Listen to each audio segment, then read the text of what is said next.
Hey, it's me, MLB. Here is day 2, part 5 of Shoji X Female Listener. Enjoy. Wait, no, you sit down. I'll get your bag, or I'll call him or something. What happened? Your mum begged as she walked over to you and cupped your face in her hand. I don't know, you said in a numb voice, trying to avoid the pain of having to tell your mum about your day by shutting down. Please tell me, your mum begged softly, tears welling in her eyes as she looked from your right eye to your left eye.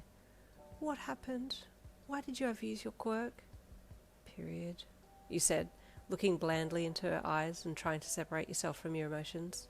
Oh, my honey, your mum said softly. Let me get you some painkillers. Are you in pain now? You nodded, biting into the side of your inside cheek and flexing your jaw muscles. Your mum let your face go and went to walk to the kitchen to get you some pain relief when there was a knock at the door. Your door had a frosted glass on the front of it, and judging by the shape and size of the misty shadow of the person standing on the other side of the door, you could tell it was Shoji. Shoji, you said, and your mum paused. I'll just quickly get the door, she said. Is he here for you? Oh, your bag, she said as she continued to the door and opened it. Hi, Shoji, she said with a smile, and then looked down at the bag he was holding in one of his hands. Oh, thank you. Yin did say that she left it at yours. I'll take that. She gave him another smile and reached out to take the bag from him, but he had looked past her now and was looking at you standing in the hall. May I come in? He asked your mum, and your heart started to beat faster. Why does he want to come in? Is he going to tell my mum? Please don't, you begged internally, as your mum took your bag from him and then led him into the house. The terrified look on your face must have given you away, and he gave you a soft look with his one visible eye. Hi, Yin, he said softly. You nodded. The pain in your uterus and your fear of him speaking out was stealing your voice from you. What can we do for you, Shoji? Your mum asked as she put your bag down and quickly ducked into the kitchen to get you painkillers and a glass of water. You stared at him and he continued to look at you. Miss Lin, I want to talk to you. And Yin, Shoji said, still looking at you. You paled and shook your head. He nodded and took a step towards you, but you stepped back. Yes, of course, your mum said as she stepped out of the kitchen and walked over to you, passing you the glass of water and discreetly popping 2 painkillers into your hand before turning to Shoji. Would you like to come into the lounge? She asked him. I'll give Yin a second to put her back upstairs and change, she added, looking back over her shoulder at you and nodding, as if to say, I'll buy you a little time till the painkillers settle in. You glanced at Shoji, who was still watching you, and then quickly put the painkillers in your mouth and swallowed, then cleared your throat and walked past your mum over closer to him to get your bag. Yin, he said to you as you bent to pick up your bag. You looked up at him, his gentle gaze making your heart ache.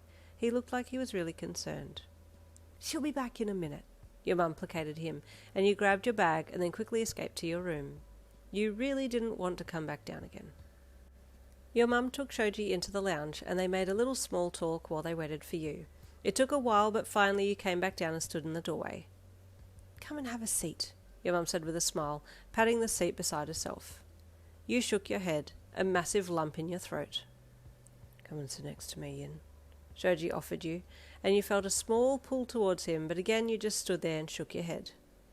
Shoji stood up and walked over beside you. I want Yin to come to UA, he said straightforwardly. Your mum's eyes flew open with surprise. What? Why? She asked, completely blindsided by his sudden request. Please forgive my selfish request, he said with a bow. Yin has a lot of potential as a hero, and I think she would thrive at UA. I will be there too, to keep an eye on her. But why, Yin? Your mum then addressed you. Do you want to go? Do you not like your school? Do you want to be a hero? I don't know, you replied numbly. Your mum looked at you and then Shoji and then back to you, watching to see if you were feeling uncomfortable with Shoji standing beside you. She was suddenly suspicious. There was something going on and she wasn't sure what it was, but if Shoji was somehow causing you to feel uncomfortable or forcing you to do things you didn't want to do, then she needed to step in. Tell me what's going on, your mum suddenly said seriously, standing up. Yin, please come with me, she said as she walked over and took your hand, giving Shoji a mildly stern glance that made him step back. You stay here, Shoji. I need to talk to Yin alone. Yin, I'll be here if you need me, Shoji said softly to you, and your mum turned to face him. If you're making Yin do things that she doesn't want to do, then you'll have me to answer to, Your mum shot at him, being super protective now that you appeared to not want to go to UA. Mum, no, he's okay. He saved me, you said quickly. Saved you from what? Your mum asked, holding your hand while she looked at you. Everything went quiet and your eyes welled with tears as you spoke in your mind. I don't want to tell you. I don't want to tell you because if I talk about it, it becomes real. I don't want to tell you what kind of hell I'm going through at times, you thought, your eyes watering heavily now and a few tears falling free. Yin, tell me, your mum begged, her face contorting as she bit back tears as well. I got hit today at school and Shoji saved me, you blurted out. I don't want to go back there. It's been happening for a few years and I hate it. I hate my quirk. I hate what happens when I overuse it. I don't want to go back to any school. I don't want to be here. I just want to fly away somewhere and never come back, you blurted out, your sudden eruption of words ending on a blabbering mess that got smothered by your mum's arms around you. Shoji hung his head. It was with relief. He was relieved that you finally admitted what was going on.